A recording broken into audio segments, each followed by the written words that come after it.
National 5 2014, Paper 2, Question 7.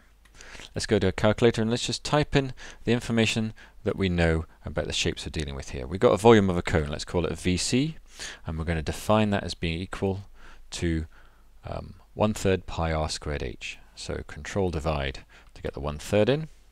We've got pi, we've got multiplied by r squared, move out the power, multiplied by h.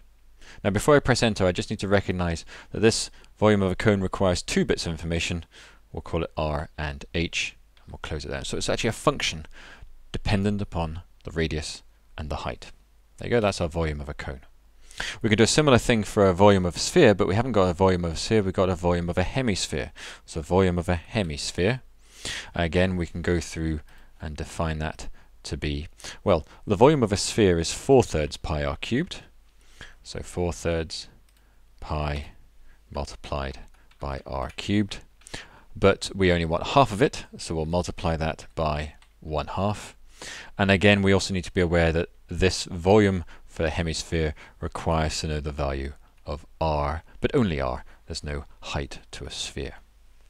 So when we press enter, we've got our two functions which we're going to use to solve this problem.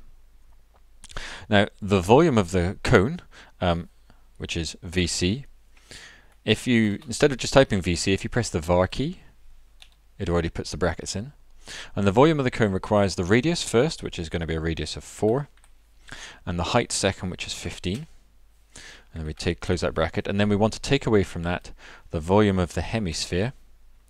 And the hemisphere here is, well, the sphere has a diameter of 7.4.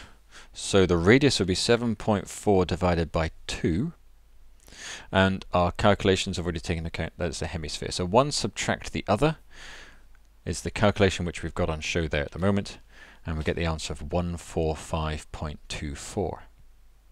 Now it only wants the answer correct to two significant figures, and so at the moment I got 5 significant figures on show. So two significant figures would be 150 cubic centimeters. We're done.